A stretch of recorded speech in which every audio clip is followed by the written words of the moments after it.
Hello guys, இன்னைக்கு நம்ம பார்க்க போகிறது I left my A rank party episode 3 தான். ஸோ வீடியோக்குள்ளே போகிறதுக்கு முன்னாடி எப்பயும் போல தான் மறக்காம கீழே ஒரு லைக்கை போட்டுருங்க. அதே மாதிரி இப்போ தான் வரீங்கன்னா சப்ஸ்கிரைப் பண்ணிக்கோங்க. சரி வாங்க, நம்ம டைம் வேஸ்ட் பண்ணாமல் எப்பிக்குள்ளே போகலாம். எப்பிக்கோட ஸ்டார்டிங்லேயே அங்கே பயங்கரமான அட்டாக்கை பண்ணியிருப்பாங்க. இதனால அந்த மாஸ்டருக்கு அவளைக்கும் பெருசாக எதுவுமே ஆகலை. அங்கே இதை பார்க்கும்போது அந்த பொண்ணும் தண்டர் போல்ட் அட்டாக் பண்ணுறா. ஆனால் இதனால அதுக்கு டேமேஜ் ஆகுது. ஆனால் அவளைக்கும் பெருசாக எதுவும் ஆகலை. அங்கே இதனால மரியா கிட்ட சொல்கிறான், மரியா சீக்கிரமா போய் உன்னோட பிளேடை வச்சு அந்த மாஸ்டரோட தலையை அப்படியே துண்டாக்கு. அங்க அப்படியே ஓடி போறான். அந்த வெப்பனோட டேமேஜிங் ஸ்கில்ல இன்னமும் ஏற்றி விட்டுறான். இதனால அவ அட்டாக் பண்ண அந்த தாக்குதல் அது ரொம்ப பயங்கரமா இருக்கு. அந்த மாஸ்டரும் அப்படியே அழிஞ்சு போகுது. இப்பதான் அவங்களுக்கு ஒரு நிம்மதியே கிடைக்குது. அந்த லைவ் ஸ்ட்ரீமையும் அவன் என் பண்றான். இதை பாக்குறாங்க இருக்கிற மக்கள் யாருக்குமே எதுவுமே புரியல. அவங்களோட பாட்டி சும்மா பயங்கரமா வெட்டி போட்டு எல்லாத்தையும் அப்படியே முடிச்சிருப்பாங்களா? இந்த மேஜிக்கை பார்த்தோம், அவங்களோட திறமையை பார்த்தோம் ரொம்ப ஆச்சரியமாகறாங்க. சரி, அந்த பொண்ணுங்க கிட்டேயும் போய் சொல்றான், இங்க அப்புறமா வாங்க, உங்ககிட்ட நான் லெக்சர் பண்ணோம். என்னது லெக்சரா? நீங்க அநியாயத்துக்கு ரூடா இருக்கீங்க. பஸ்ஸிலுக்கு அந்த பொண்ணு சொல்றான், நானும் உங்களை லெக்சர் பண்ணோம். எனக்கு நீ லெக்சரை கொடுக்க போறியா? ஆமா இல்லையா பின்ன, இதுக்கு முன்னாடி நீங்க வேணும்ட்டே தானே அப்படி சொன்னீங்க. நாங்க ஒண்டி அப்படி போயிருந்தா கண்டிப்பா உங்களோட நிலைமை அது என்ன ஆயிருக்கும். நீங்க ஒரு இன்ஸ்ட்ரக்டரா எங்க எல்லாரையுமே நீங்க துரத்த பாத்தீங்க. இதெல்லாம் என்ன கதையா இருக்கு? நீங்க எல்லாருமே அப்படி சொல்லக்கூடாது. நம்ம ஜெயிச்சதே ஒரு லக்கு தான். என்னது லக்கா? அதனால அவங்க ரொம்ப கோவமா வராங்க. அங்க இப்பதான் அங்க பேசி தீர்த்துக்கலாம் அப்படின்னு சொல்றாங்க. இதுக்கப்புறம் அவங்க ஒரு லேக்குக்கும் வராங்க. அங்க அந்த லேக்கும் அருமையா இருக்கா. அதனால லைட்டும் அவங்க சொல்றான், இங்க இங்க குளிங்க, ஏன்னா அவங்க மேல வேர்வியும் ரத்தமும் நிறையவே இருக்கு. சைட போய் கேம்ப் அரேஞ்ச் பண்றேன். அதே மாதிரி அவன் கேம்ப் அரேஞ்ச் பண்ணும்போது அப்படியே சீன் பாஸ்ட்டுக்கு போகுது. இவன் கடைசியா இந்த பொண்ணுங்களை மீட் பண்ணது ஒரு 6 மாசத்துக்கு முன்னாடி தான். அப்போ இவங்க எல்லாருமே டி ரேங்க்ல இருந்தாங்க. அப்பயே இவங்க கிட்ட அவ்வளவு திறமை இருந்தது. அவளோட குழு அது ஒரு மாதிரி பேலன்ஸ்டா இருக்கு. இதே மாதிரி போச்சுன்னா கண்டிப்பா இவங்க தண்டர் பைக்கியை தாண்டி முன்னாடி போக முடியும். ஆனா நான் யோசிச்சு கூட பார்க்கல இந்த மாதிரி இவங்க கூடயே நான் ஜாயின் பண்ணுவேன்னு. வாழ்க்கையில இதுக்கப்புறம் என்ன ஆகும்னு நம்மளால எதுவுமே சொல்ல முடியாது. அதே மாதிரி தான் இதுவும் நடக்குது. இதுக்கப்புறம் எல்லாருமே டைரக்டா கில்டுக்கு வராங்க. என்ன விஷயமானா, அவங்க பண்ணது ஏதோ டி ரேங்குக்கான கொஸ்ட் தான். ஆனா அது உண்மையிலேயே டி ரேங்க் கிடையாது, அது பி ரேங்க். அதை பத்தி பேசணும்னு சொல்லி தான் எல்லாருமே வர வச்சிருக்காங்க. ஒரு பர்சனும் வெறுப்பா ஒரு மாதிரி கத்தி கத்தி பேசுறானா. இதனால அங்க இருக்க அந்த பொண்ணுங்களும் ரொம்ப பயப்படுறாங்க. நீங்க கத்தி கத்தி எல்லாம் பேச வேணா, இந்த மாதிரி எல்லாருமே பயப்படுறாங்க. நீங்க அப்படி பேசணும்னா என்ன ஒண்டி நீங்க இன்வைட் பண்ணிருக்கணும். எதுக்கு தேவையில்லாம இந்த மாதிரி எல்லாருமே நீங்க இன்வைட் பண்ணீங்க? சரி சரி உட்காரு, இந்த மாதிரி நம்ம பொறுமையாவே பேசலாம். இப்பதாங்க யூகே சொல்றான், இன்வெஸ்டிகேஷன் படி பார்த்தா அது ஓவர்ஃப்ளோ ஆகுதான். கேட்டோன்னே மரியாவும் கேட்கறான், ஆமா என்னது அது ஓவர்ஃப்ளோவா? மானா டஞ்சன்ல இருந்து ஓவர்ஃப்ளோ ஆகுறதுனால மாஸ்டர்ஸ் அப்படியே வெளியில வர ஆரம்பிக்குது. எப்பயுமே ஒரு டஞ்சனை பொறுத்த வரைக்கும் அதுல இருக்க மானாவோட தான் மாஸ்டர்ஸ் பாண்டா இருக்கும். அது உடையும் போது அதுங்க அப்படியே வெளியில இந்த மாதிரி ஆக்ரோஷமா போகும். சொல்றதுலேயே புரியுது, அந்த ஸ்டாம்பேட் அந்த மாஸ்டரை பத்தி தானே நீங்க பேசுறீங்க. அந்த மாஸ்டரை பத்தி பேசும்போது தான் இப்பதாங்க மரியாக்கே புரியுது, அந்த மாஸ்டர் தான் இதுக்கு முன்னாடி ஒரு டவுனை சுனாமி வந்தா என்ன நிலைமை ஆகும், அந்த நிலைமைக்கு ரொம்ப மோசமா ஆக்குச்சு. இந்த மாதிரி ஏகப்பட்ட மாஸ்டர்ஸ் இன்னமும் வர்றதுக்கும் வாய்ப்பு இருக்கு. அங்க கில்டோட அந்த மாஸ்டரும் அவங்க எல்லாருக்கிட்டையும் மன்னிப்பு கேட்கிறாரு. என்ன மன்னிச்சிருங்க, நான் தேவையில்லாம உங்க எல்லாரையுமே பிரச்சனையில மாட்டி விட்டேன். அதுக்கு காரணமும் நான் தான். உங்களுக்கு எவ்வளவு பிரச்சனை இல்ல எங்களுக்கு பிரச்சனை இல்ல. யூக் அவரோட மேஜிக் வச்சு எல்லாத்தையுமே சால்வ் பண்ணிட்டாரு. அவரோட மேஜிக்னால தான் நாங்க அங்க ஜெயிச்சோம். அதனால எங்களுக்கு எந்த விதமான பிரச்சனையும் இல்ல, நீங்க கவலைப்பட வேணாம். ஓ அப்படியா? அப்ப நான் ஓகே தான். ஏன்னா நாங்க எல்லாத்தையுமே லைவ் ஸ்ட்ரீம் வழியா பார்த்தோம். அதே மாதிரி உங்களுக்கு நிறையவே கேப்பபிலிட்டி இருக்கு. அதனால உங்களோட பார்ட்டியை நான் சி ரேங்க் பார்ட்டியா ப்ரொமோட் பண்றேன். என்ன அதாவது நீங்க எவ்வளவு சீக்கிரமா எங்களை சி ரேங்கா மாத்ததுன்னா சரியா? ஏன்னா இதனால ஒரு பெரிய இஷ்யூ ஆகாதான் என்ன? இல்ல நீ அப்படியெல்லாம் சொல்லக்கூடாது. யாரு லீட் பண்றா? ஏ ரேங்க் பார்ட்டியோட யூக்கு நீ அசிஸ்ட் பண்ற. அதனால இது பிரச்சனையா இருக்காது. ஆனா நீங்க தப்பா சொல்லிட்டீங்கன்னு நினைக்கிறேன். நான் பி ரேங்க் தான். யாரு சொன்னா? நீ யூஸ் பண்ண அந்த ஸ்பெல்லு, அந்த ஸ்பெல்ல பத்தி அவளுக்கும் யாருக்குமே தெரியாது. ப்ரீமேட்டிக் ஸ்பெல் தானே, அது யாருமே பார்த்ததும் இல்ல. அதே மாதிரி நீ அதனாலதான் ஏ ரேங்க்கு இப்போ ப்ரொமோட் ஆயிட்ட. இதை கேட்கும் போது அங்க எல்லா பொண்ணுங்களுக்கும் அவ்வளவு சந்தோஷம். நெக்ஸ்ட் சீன்ல இதை ஒரு பார்ட்டியா கொண்டாடுறாங்க. இவங்க வெற்றிகரமா சி ரேங்க்கு போயிட்டாங்க. முக்கியமா நம்ம ஹீரோ யூக் அவன் ஏ ரேங்க்கு போயிட்டான்.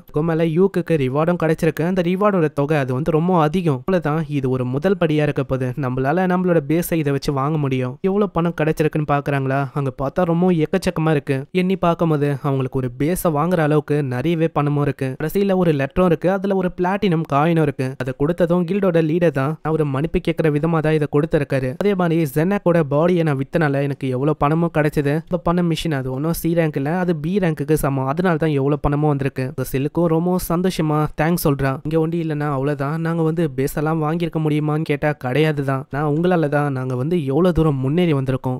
அதுக்குன்னு என்ன பெரிய மனுஷனாக்காத. க்ளோவரோட ஒரு லீடரா நான் இருக்கேன். எல்லாருமே தான் இதை அடைஞ்சிருக்கோம். நம்ம எல்லாருமே தான் ஒன்னாவும் பண்ணோம். இதுக்கப்புறமும் அதே மாதிரி தான். அப்புறம் தான் அந்த பொண்ணு கேட்கிறா, யூக் நீங்க இதுக்கப்புறம் என்ன பண்ண போறீங்க? உங்களோட கோலை நம்ம அடைஞ்சாச்சு. முடிச்சாச்சு, இதுக்கப்புறம் என்ன கோலை நம்ம செட் பண்ணலாம், அப்படி நம்ம செட் பண்ணா அதை ஒன்னா அடையிற மாதிரியே இருக்கும். அங்க யூக்கும் சொல்றான், அப்படியா என்னோட கோல் என்னன்னா ஃபர்ஸ்ட் ஃப்ளோரா இருக்கிற ஆக்ரோமேட்டிக் டார்க்னஸ் அந்த ஃப்ளோரை வந்து நம்ம எக்ஸ்ப்ளோர் பண்ணணும். இதை கேட்டோன்னே அவங்க ரொம்ப ஷாக் ஆகுறாங்க. நான் இவன் அபிஸ் கேட்டுக்குள்ள போகணும் அப்படின்னு ஆசைப்படுறான். நாங்க ஏகப்பட்ட ஆர்டிஃபேக்டும் இருக்கும், ரொம்ப டேஞ்சரான இடமும் வராது. இப்போதாங்க யூகே சொல்றான், நம்ம யூக்கு எதுக்காக தெரியுமா அங்க போறான், அவனோட ஒரு அங்கிள் இருந்தாராம். அப்புறம் யூக்கு வந்து ரொம்ப மதிச்சான். அவர் வந்து அபிஸோட அந்த கேட் அது வரைக்கும் போனாரு, அதுக்குள்ள அவுலைக்கும் போய் எக்ஸ்ப்ளோர் பண்ண முடியல. யூக்கு அதுல இருந்தா ஒரு ஆசையை உருவாச்சு, இந்த மாதிரி நம்ம வந்து உள்ள போகணும், அதுல இருக்க மூளை முடுக்கு எல்லாத்தையுமே நம்ம பார்க்கணும் அப்படின்னு ஒரு கனவும் அவனுக்கு தோணுச்சான். நான் கேட்கும் போது அங்க மரியாவும் ஒத்துக்கிறான். எனக்கு வந்து புரியுது, அதாவது நீங்க எப்படி ஃபீல் பண்றீங்கன்னு. மத்தவங்களும் சொல்றாங்க, ஏன் நம்ம இதையே நம்மளோட நெக்ஸ்ட் கோலா மாத்திக்க கூடாது. இல்ல நீங்க நினைக்கிற மாதிரிலாம் இல்ல, இந்த ஆக்ரோமேட்டிக் டார்க்னஸ் அந்த ஃப்ளோருக்குள்ள நீங்க போகணும்னா ஏரங் பார்ட்டியா இருக்கணும், அதுக்கும் மேல உள்ள நுழையிறதுக்கு கவர்மெண்டோட பர்மிஷன் அது கண்டிப்பா தேவைப்படும். இருந்தாலும் அந்த பொண்ணுங்களுக்கு ரொம்ப ஆர்வமா இருக்கா. அங்க வந்து எல்லாருமே சொல்றாங்க, இல்ல நம்ம வந்து இதைதான் நம்மளோட கோலா மாத்திரம், நம்ம உள்ள போறோம். நீங்க எல்லாருமே இப்படி சொல்லும் போது நானும் ஒத்துக்கிறேன், இது க்ளோவருக்காக, அதே மாதிரி தான் இது க்ளோவருக்காக அப்படின்னு எல்லாருமே சொல்றாங்க. சீன்ல க்ளோவரோட டீம் வந்து அங்க பயங்கரமா சண்டை போட்டு எல்லாத்தையுமே தோக்கடிக்குது. இது எல்லாத்தையுமே அங்க லைவா போட்டு வேற காட்டுறாங்களா. இதெல்லாம் பார்க்கும்போது யூக்கோட ஃப்ரெண்ட்ஸுக்கு ஒரு மாதிரி ரொம்ப கடுப்பா தான் இருக்கு. யூக்கால இவங்களுக்கு ஒண்ணுமே பிரோஜனம் இருக்காது அப்படின்னு நினைச்சாங்க. இப்போ என்னன்னா அவங்க பாப்புலரா இருக்காங்க, அதே மாதிரி அவங்க முன்னேறி போயினே இருக்காங்க. அவன் ரொம்பவும் தான் ஆடுறான். நீங்க நினைக்கிற மாதிரி இல்ல, நான் ரீசெண்டா தான் கேள்விப்பட்டேன் அவன் ஏ ரேங்க்கு ப்ரொமோட் ஆயிட்டானா. ஓ அப்படியா, அதனால தான் இவன் வந்து இப்படி ஆடுறானோ. ஆனா என்னதான் இருந்தாலும் நம்மளோட தண்டர் பைக்கு இப்போ வந்து தொடர்ந்து ஃபெயில் ஆயினே இருக்கும். அதுக்கு காரணம் நம்ம புதுசா ஜாயின் பண்ண வைக்கிற டீம் ஆளுங்க தான். அவங்க வந்து ரொம்ப வீக்கா இருக்காங்க. அதுக்கும் மேல ஜெர்மி அவளும் இப்போ அவளைக்கும் யூஸ்லெஸ்ஸா தான் இருக்கா. அவளாலையும் நம்மளுக்கு நிறையவே பிரச்சனை. இப்போ நம்ம என்னதான் பண்றது, அவன் இருக்கும்போது கூட அவளைக்கும் நம்ம ஃபெயில் ஆனது இல்ல. ஆனா இப்போ என்னன்னா நம்ம தொடர்ந்து கொஸ்ட ஃபெயில் ஆக்கினே இருக்கும். இதே மாதிரி போச்சுன்னா அவ்வளவுதான். யூக் இருக்கும்போது இப்படி ஆகல, அங்க அந்த பர்சனும் சொல்றான், ஆனா அவனை திரும்ப நம்ம வர வைக்கலாமா, என்ன சொல்ற யூக்கா. இப்ப அவனுக்கு என்ன பிரச்சனை, காசு தானே பிரச்சனை. நம்ம வேணா ஜெர்மியோட காசை ரொம்ப கம்மியாக்கலாம், அவனுக்கு நம்ம கொடுக்க ஆரம்பிச்சா அவன் வந்து ஒத்துக்க போறான். ஓ அப்படியா, சரி பார்க்கலாம். சீன்ல அவங்க வரும்போதே நம்ம யூக்கு மேமரை கூட கிரஷ் இருக்கா அப்படின்னு பேசிக்கினே வராங்க. இந்த பொண்ணு வந்து அந்த கில்டில் தான் வேலை செய்வா. ஆனா யூக் வந்து சொல்றான், நீங்க நினைக்கிற மாதிரி எனக்கு ஒன்றும் அவன் மேல கிரஷ் எல்லாம் இல்லை, நான் எப்போ அட்வென்ச்சரா மாறணும் அதுக்கு முன்னால இருந்தே அவங்கள எனக்கு ரொம்பவும் நல்லா தெரியும். அதே மாதிரி நீங்க யாருக்கிட்ட கைட் பண்ண கேட்டாலும் எல்லாருமே அவங்களோட பேரை தான் சொல்லுவாங்க. அதே மாதிரி அவங்க பேசிக்கினே முன்னாடி வராங்க. அங்க பார்த்தா சைமன் நிக்கிறான். அங்க சைமனை பார்த்தோன்னே அந்த எல்லா பொண்ணுங்களையும் அவன் உள்ள அனுப்பிடுறான். நான் வந்து அப்புறமா வரேன், இவன் கிட்ட கொஞ்சம் பேசணும். இப்பதாங்க சைமனே சொல்றான், நீ வந்து எதுக்குடா எங்களை விட்டு போன, இந்த மாதிரி திரும்பவும் வந்துடலாம்ல, ஏன்னா நீ விட்டு போனனால எவ்வளவோ பிரச்சனை எங்களுக்கு வந்தது, நாங்க வந்து ரொம்ப கஷ்டத்துல இருக்கோம். என்ன நம்மளோட தண்டர் பைக்கு வந்து ஜாயின் பண்றியா. ஆனா அது எதையுமே அவளைக்கும் கண்டுக்காம அப்படியே போறானா. அங்க பிடிக்க வந்து அப்படியே தட்டி விட்டுறான். என்ன நீங்க வந்து ரொம்ப கவலைப்படுற மாதிரி நடிக்கிறீங்களோ, ஆனா உண்மையை சொன்னா நீங்க உனக்கு கவலைப்படல, இப்போ வந்து எதுக்கு நீங்க இங்க வந்திருக்கீங்க, நான் வந்து இப்பதான் உங்களுக்கு தேவைப்படுறணும், இதெல்லாம் சரியில்லை, நான் வந்து சொல்லும் போது நான் வந்து தேவையில்லை அப்படின்னு சொல்லி தூக்கி போட்டீங்க, ஆனா இப்போ என்னன்னா நீங்க கூப்பிடுறீங்க. என்ன யோக்கு நீ வந்து மறந்துட்டியா, நம்ம சின்ன வயசுல இருந்து ஒன்னா இருந்தோம், உன்னோட கனவு அதை வந்து நீ நிறைவேற்றணும் அப்படின்னு உனக்கு ஆசை இல்லையா. ஏ ரேங்க்ல இந்த ஒண்டிதான் ஆக்ரோமேட்டிக்ஸ் டார்க்னஸ் அதுக்குள்ள போக முடியும். ஆனா அதுக்கு ஏ ரேங்க் ஆளுங்க உனக்கு தேவைப்படுவாங்க, நீ எங்க கூட வந்துட்டா திரும்பவும் நம்ம எல்லாருமே அங்க போக முடியும். ஆனா இது எதுக்குமே அவன் ஒத்துக்கல, என்னால வர முடியாது, நான் போயிட்டேன் அவ்வளவுதான். என்ன நீ சொல்ற, அந்த பொண்ணுங்க வந்து உன்னை நல்லா பயன்படுத்துறாங்க, நீ என்னன்னா அவங்க கூட போறேன்னு சொல்ற. ஆமா இல்லையா பின்ன, நீங்க தான் உண்மையை சொன்னா என்ன நல்லா யூஸ் பண்ணீங்க. அன்னைக்கு கூட ஏதோ சொன்னியே இந்த மாதிரி நான் வந்து வத்தெல்லாம் பட மாட்டேன்னு, இப்போ என்னன்னா கெஞ்சி கெஞ்சி கேட்குற, ஆனா நீ வந்து கண்டிப்பா வத்தப்படுவ. ஓ அப்படியா, சரி பாத்துக்கலாம் அப்படின்னு யூக் வந்து போயிடறான். யூக் அங்க உள்ள வந்தோடனே அவங்க வந்து கேக்குறாங்க, ஆமா யார் அவன், இப்போ நாங்க பேசின எல்லா விஷயத்தையும் நீ கேட்டியா.